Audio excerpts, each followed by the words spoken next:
Good morning time, good evening time, good afternoon time, whatever the case may be in your part of the world. Crisscrossing Wires back with another video. Basically more on building batteries. I myself am learning a lot about this stuff as I go on, and I always want to share the knowledge, well, not knowledge, the info. But yeah, so today we're going to be discussing conductivity and resistivity. Two important words when you're building a battery or in any circuit, where you're producing power or trying to get optimum efficiency.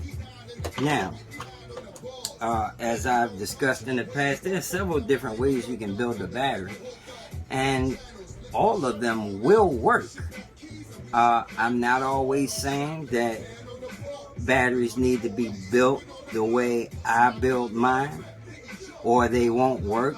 Not true, as they will work. There's possibilities that they may fail under extreme pressure. However, they will work. And reason for building them the way I build is for maximum current flow. That is what we want as e-bike guys. We want to get the max out of our systems, and the most important part of your bike is the battery. Doesn't matter what kind of controller you have, what type of motor you have.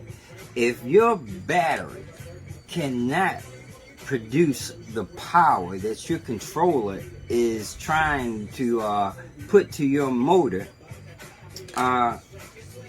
it's a fail. You know what I'm saying? Doesn't matter what kind of controller you have. If there ain't enough juice, it ain't enough juice. Okay, that being said, same thing like when you build your battery. Just because you're using molicels, 45 amp cells, doesn't mean that you're going to be getting 45 amps out of each of those cells for your complete pack. Especially if your pack hasn't been built with resistance and conductivity in mind. Alright, now resistance is measured in a unit called ohms. So when I'm talking about ohms, resistance, or impedance is the overall resistance of an entire circuit, but still means the same thing. When I'm talking about current flow, the movement of electrons, that's measured in amps. Alright, so just so you understand the terminology that I'm using, and we're all on the same page. Some people refer to stuff differently. Alright, so like I said, with me, current is amps, and resistance is ohms, and yeah. Alright, now, first of all, when it comes to batteries, you should know that when you put batteries in series, the voltages add up and they get larger the more cells that are in series. And when you put batteries in series, what you're doing, just like when you put batteries in a flashlight, you put one in and then the other one goes right behind it, the same direction. Alright, the positive of this cell is going to the negative of the next cell and right on down the line. These molicels fully charged are 4.2 volts. Alright, so when you add another one, that's 8.4. When you add another one, that's 12.6. When you add another one, that's 16.8. Then another one is 20. On down the line, okay? In series, voltages add up. Now, when cells are in parallel, meaning all the positives are connected together and all the negatives are connected together, instead of voltage adding up, voltage stays the same at that point. You got two 4.2 volt batteries in parallel, voltage stays the same. However, the capacitance adds up, meaning the volume, the amount of energy stored in this battery increases exponentially, just like when they're in series, except it's capacitance. And I mean, not capacitance, capacity, I'm sorry. Now, not only does the capacity add up, but the discharge rate adds up. So if these are 45, these cells can discharge 45 amps each. When they're in parallel, that's 90 amps, all right? And that increases the more you add in parallel. Okay, so when we're setting up our battery, first of all, this pack that I'm building right here is going to be a 20S 12P pack. Those are 20 cells in series, 12 in parallel. The 20 cells in series, fully charged, will give you 84.4 volts, 72 volts nominal, which means like when the cells are at their normal state, not fully charged, not depleted, 72 volts. Okay, the cells in parallel, we're increasing the size of our battery. So as you see right here, this is only a 20S 6P, but when I'm all done, it's going to be a 20S 12P. However, to put 12 cells in parallel and make that pack wider will not fit in the frame. So I have to make two 20S 6P packs and put both of those in parallel. Now when you build one entire pack, that's like it's one battery. So it's no longer all these multiple cells individually. It makes one huge one of these. Okay, so you can put two 20S 6P packs in parallel, then you'll have 20S 12P. Okay, now as far as current flow, what I'm going to do is I need to make a battery for my Kweld. Now I'm going to jump to another topic for a minute, but it still has to do with this, and I'm going to explain to you why you set your battery up in this manner. Let's get some cell holders first.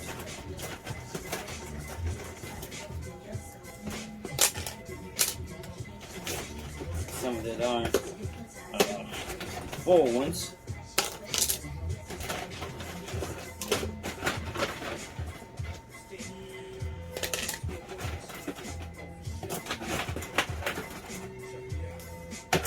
Okay, move some of these out the way. Now, without the cells being in these honeycomb holders, I want you to envision this like the cells are in there, and you know there's one on top and one on the bottom. It's like that. But you know, to do this demonstration, it's just I'm just showing you the single connectors. I mean the holders, cell holders. Now, for a 12 volt battery for my Kweld, is going to be a 3S, 3 cells in series and 6 in parallel. Okay, now the best way to put these cells in series and parallel to get maximum current flow. Now some people would build their pack like this. These 6 cells, all right, will be in series with the next group of 6 cells, except this group right here will be inverted, because if they need to be in series, you know, the positive, let's say the cells are sitting in there like that, the positives are coming up, right? So in the next S section, the cells would be going down because we want them in series. So we would make a connection between these two groups. Let's just say, let me use this as representing they're connected. All right, they're connected like that. This group positives going into this group negatives. Okay, all right. Now that is 3 groups of 6P cells in series. Now, this would make a 12-volt battery. However, you will not get maximum current flow this way. Now, reason why is obviously, as you can see, this current has one path that current can flow. Now, if we look at current flow, which is the movement of electrons, exactly the same way that last time I used water to equate current flow with, this time I'm going to use traffic and roads. Okay, so let's just say that this nickel strip right here is one single lane road. Okay, one single lane road that cars are moving down, except it's a nickel strip and there are electrons moving down. Now, there's only so many electrons that can fit moving down this single path, all right? Or if this were a road, only one car can go down here at a time. So you're going to end up having a traffic jam if you got this many cars over here trying to move down this one road, right? So if we turn this one road into 1, 2, 3, 4, 5, 6, 7, 8, 9, 10 lane highway, obviously more cars can flow down this road. And I don't mean that way, you know, like this. I mean like this. Now, when we put these cells in series, we're going to put the first S group in series with the second S group by putting, now I'm going to start off like this. Instead of having that one single road of nickel strip connecting those first two sections, I'm going to have them like this, and this multi-lane highway will put them in series like that. Because this first S group, you may start off with the cells coming up positive here, then you'll have this second group going down negative here, and to connect the first stage with the second stage, we're going to put a strip right there. So instead of having that one single lane right there, we now have a multi-lane road where more electrons can flow because of all these cross sections here.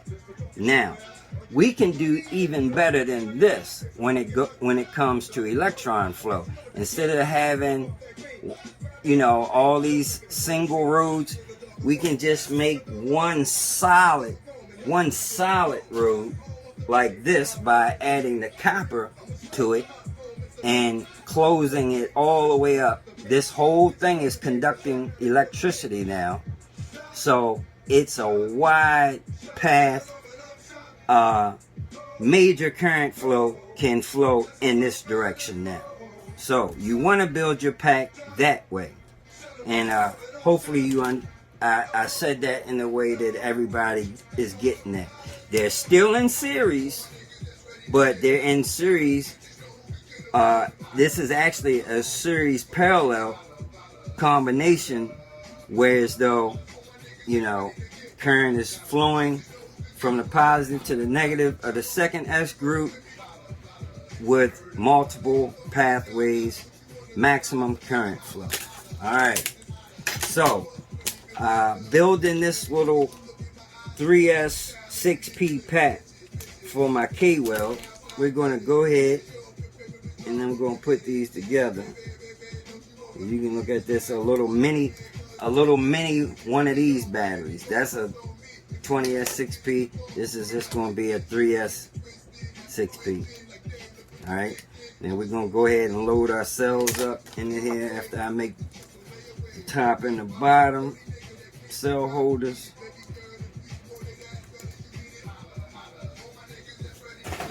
And man, these cell holders are great. Like I said the last time, They give your pack rigidity instead of gluing cells together. This holds them nice and neat. So we're going to start off with that first S group with the cells pointing up, the positives coming up. And I already have the fish paper circle on these, so we don't need to do that, adding that extra layer of protection. Now the second S group I'm putting down, positive going down, because we want this group in series with the first group. Now on the third S group, then it's going to reverse again. Those cells are going to be coming up, positives at the top.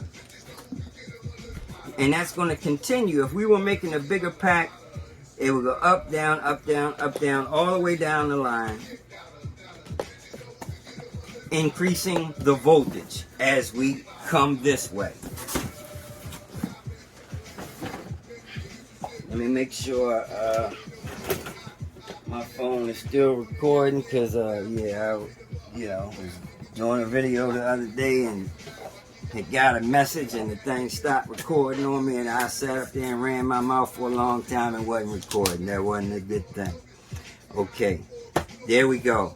This is our 3S 6P pack. Now, like I said, we're going to put this first stage in series with the second stage.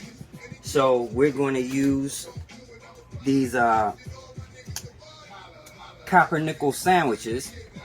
And first of all, let me discuss a little bit more as far as conductivity is concerned. Now, all metals conduct electricity, obviously. Some better than others.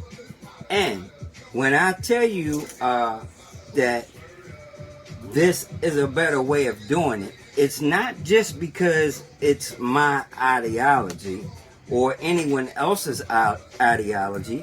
This is proven fact. This can be proven with mathematics. There's an equation for resistance. And I wrote that equation down in my other video that I thought I was talking and not filming. But the formula for resistance is resistance equals this symbol here, which looks like a crazy P, represents rho. Rho is a given value for a particular material. Now, let's say the best conductors of electricity, silver being number 1, copper number 2, then you got gold, aluminum, and all of those metals conduct electricity. Now, most people think gold is the best. Gold is not the best, actually.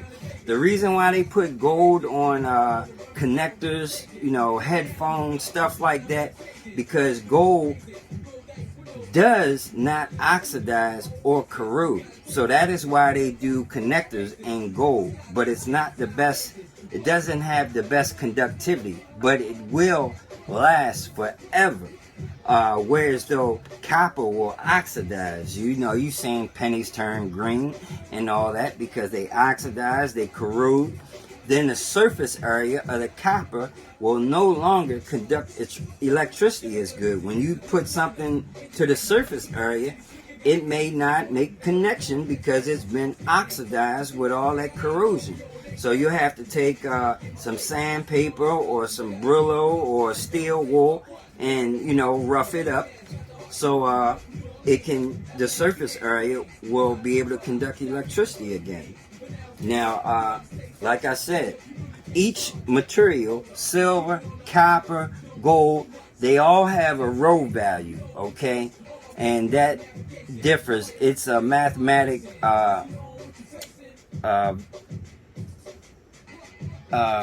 equation or value that represents it. Like silver, I believe, is 0.59 times 10 to the 8th power. All right, and gold, they all have a different value. Now, that is the rho. Rho times the length of a given material divided by the area of the material will give you the resistance value. So, meaning, like this nickel strip, the longer this nickel strip is, the more resistance it has. So if I were to make this nickel strip 20 feet, it would have a lot more resistance than a shorter piece of nickel. You know, as it gets longer, the resistance adds up. Now, at the same time, shorter has less resistance. Not only that, in the inverse of that, the thickness of a material will also allow more current flow. That's why you have different gauge wires. The surface area, like I said, when we were talking about those highways, a single road highway versus a multi-road highway, as far as the width, the area of it, this will obviously conduct more electricity, allow more amps, more current flow. So yeah, that is how you input those variables into that equation, because you can put you can measure all those values and solve that equation, find out just how many ohms is in a given material or whatever it is you're measuring. And like I said, different conductivities. Copper, obviously, being the best conductor, is why we want to use that in our battery.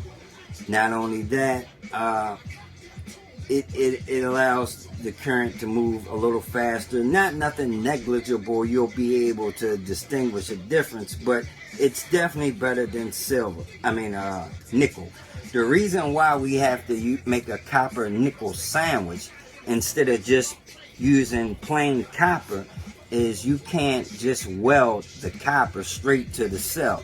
It won't adhere properly. So you have to weld through the nickel, through the copper to the cell. So basically the nickel is sandwiching the copper in between and holding it in place once we make our weld.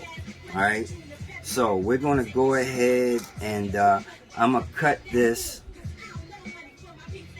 copper nickel sandwich, and I'm going to leave a little excess on the end, so when I'm done I can solder my leads onto it.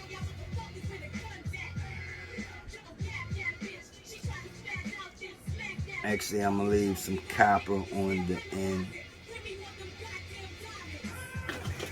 And you can actually just use some scissors to cut the nickel and the copper. Now, I've been testing my Kweld just to see how good that connection is and how strong it is.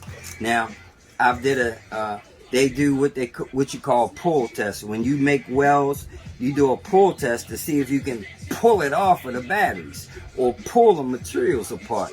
Now, like this, I cannot pull them apart with my bare hands. Now, for one, I can't get a good grip like that, but it's nice and tight. It adhered really well. I could probably take a pair of pliers and pull it apart. With a lot, it'd be tough to pull apart, but you know, that's a good solid weld. Same thing with, I also tested welding through the nickel and the copper straight to the cell just to see how good that connection is, and I can't pull that off with my bare hand. Like I said, I could put a pair of pliers, I can probably roll it off or pull it off, but it's definitely on there pretty good. And as far as welding, I'm welding the nickel to the copper at about 75 joules. When I weld through the nickel and the copper to the cell, I'm doing that at 100 joules. Now, one quick thing about this Kweld, you can use different power sources to power this thing. And right now, I'm using 2 lipos, and I can tell you, I'm not going to be using that very long.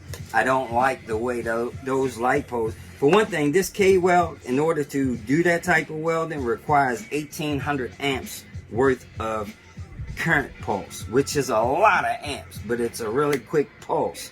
However, when you're doing multiple welds, that's almost like holding the leads together, shorting the battery out. So those batteries get very hot, and those lipos, when you're pulling out a current through lipos, they will gas up on you.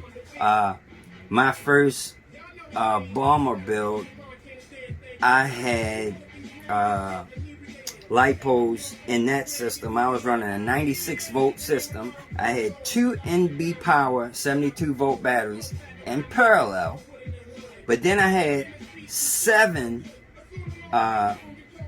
10,000 milliamp lipos all in parallel, and they were 3S, so 12.6 volts. Had that in series with my 72 volt system, fully charged.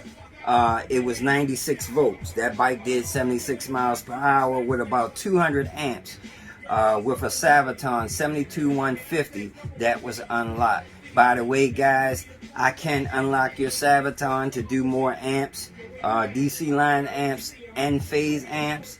I do have the software somebody gave me. However, when they shared it with me, they encrypted it, so I can't sell it or give it to anybody else. However, it's in my PC. If I had your controller, I could flash it and unlock your controller. So you got a Saviton 72150, you want it unlocked.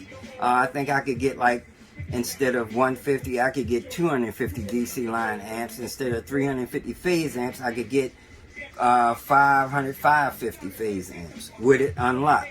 All right. So yeah, let's go ahead and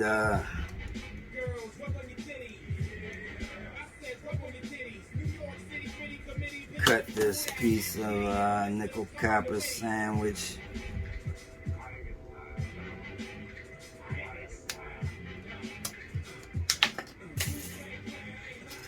Cut the little sharp edges off, kind of around them.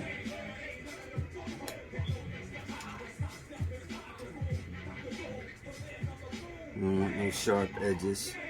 And if this was a pack, like that going in a bike, like I said, I'm gonna make a little template to make the nickel copper sandwiches, like, perfect as far as how they line up on the batteries. This is just this is just for welding, so it doesn't have to be that perfect. However, I still try to make it as nice as possible.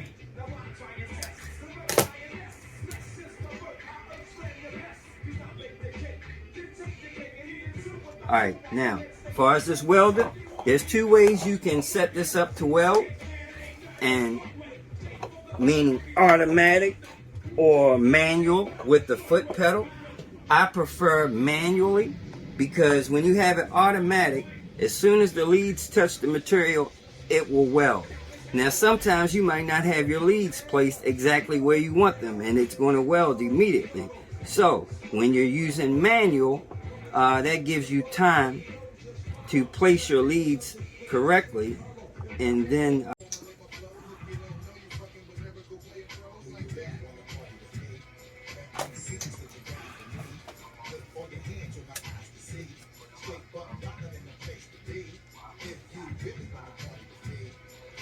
don't take long for these leads to heat up either, boy.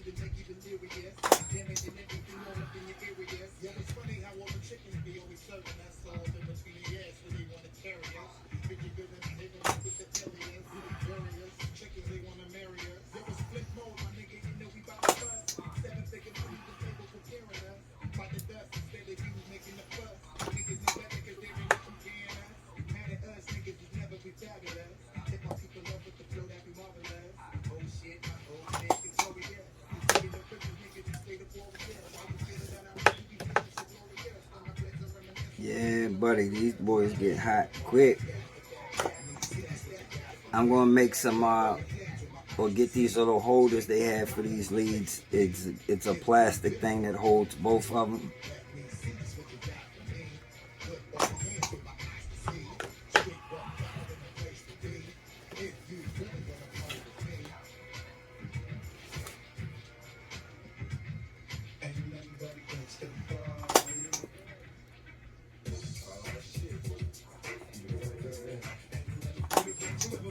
Alright, we're going to let them cool down while we flip this over. I have a little fan under there. Let me turn that on.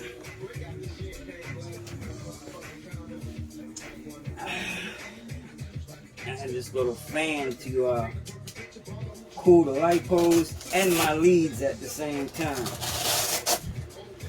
I let the leads hang down through there where the fan is and let them cool down like that.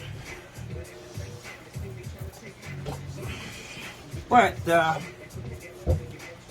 as you can see, that is our nickel copper sandwich welded, putting the first group of cells positives in series with the second group of cells negatives. When we flip this over, it's going to be the opposite too. If we were to put nickel strips on the same set, that would be a dead short.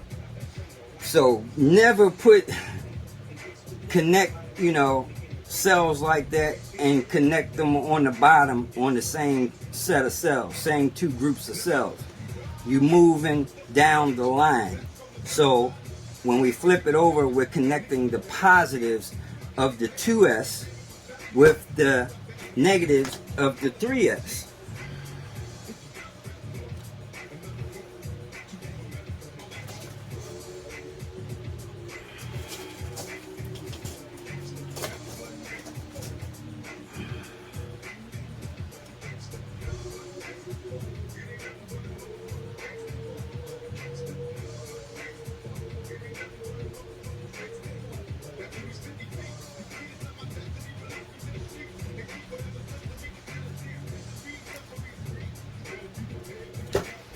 I had to double check that, make sure I wasn't doing that craziness. I'm an old man, I slip up and do something from time to time.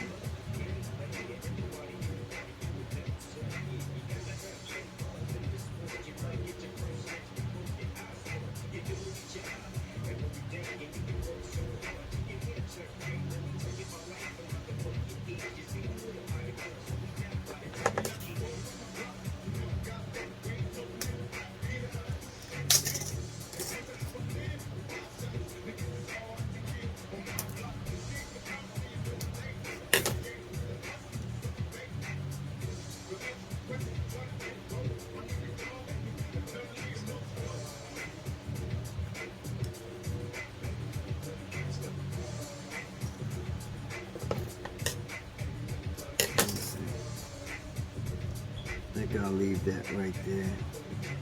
Put the leads right there like that.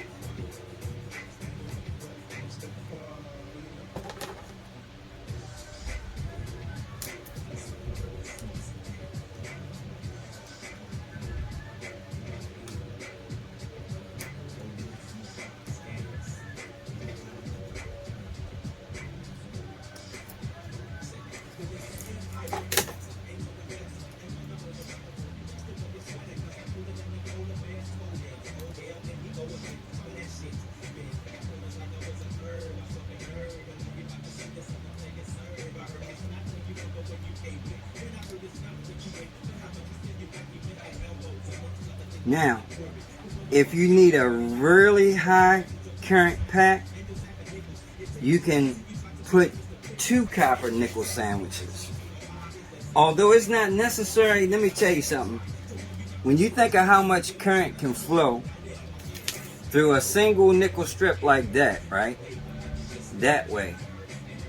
This is now our highway, this wide. So it's this wideness compared to this entire wideness here. Not just that way, but this entire wide. you know, this is 0.2 millimeter copper as far as its thickness. I'm using 0.15 millimeter nickel as far as the thickness. So in some places that is 0.45, 0.35.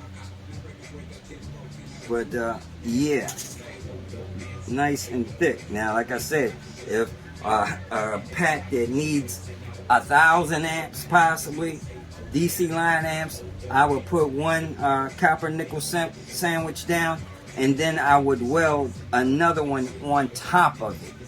And I mean, that is giving it current flow to the utmost, like that. You're doubling what's already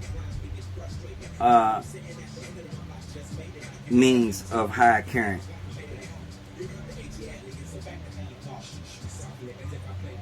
We'll do some tack welds first.